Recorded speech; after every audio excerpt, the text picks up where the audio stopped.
All right, finding angle measures. So we worked on finding sides last time. Now we're going to find angle measures. So first, maybe, what's happening? No. Okay, so if you know sine, cosine, and tangent, you can use the inverse ratios to find the measures of the angle. So if sine of theta equals x, then sine inverse of x equals theta. So theta equals sine inverse. That sine to the -1 power means just the inverse sine of x. And we have a button for that on our calculator. The button is just second sine.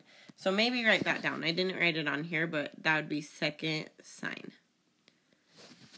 Okay, or in your calculator, it doesn't actually say sine. It just says sin. So second sin. Okay, now cosine would be, I have to get rid of that, sorry, because I don't know how to keep it. Cosine would be theta equals cosine inverse of x. And again, that's second cosine. Tangent is theta equals tangent inverse of x. So that's second tangent. Okay? Now let's find some. So let's label our sides first. The one opposite from my angle is the opposite side. So I drew that line, got my opposite. The other one's adjacent. So we have to see which one uses opposite and adjacent. It's tangent.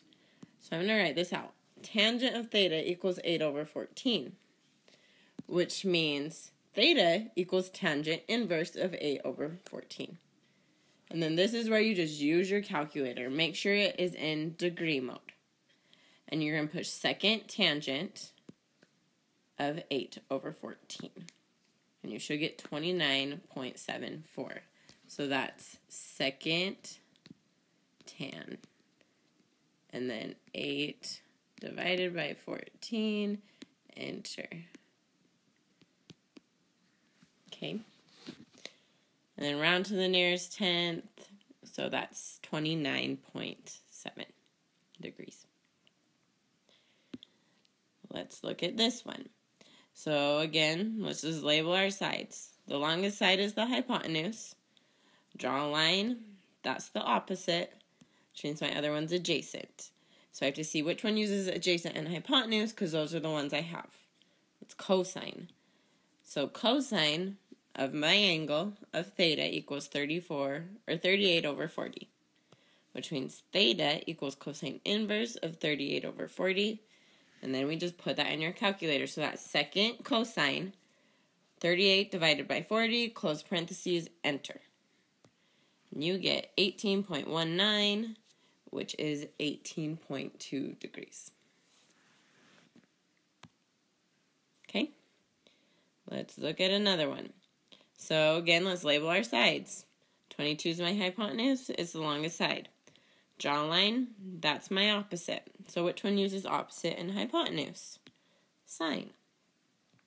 So this is going to be sine of theta equals 17/22, which means theta equals sine inverse of 17/22, which is second sine, 17 divided by 22, close parentheses, that's 50.59, which is 50.6 degrees.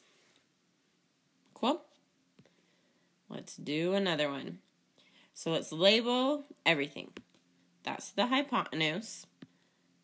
Draw a line. Whatever side I hit is my opposite side. So the other one's adjacent.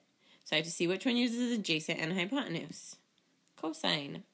So this is going to be the cosine of theta equals 11/48, which means theta equals cosine inverse of 11/48.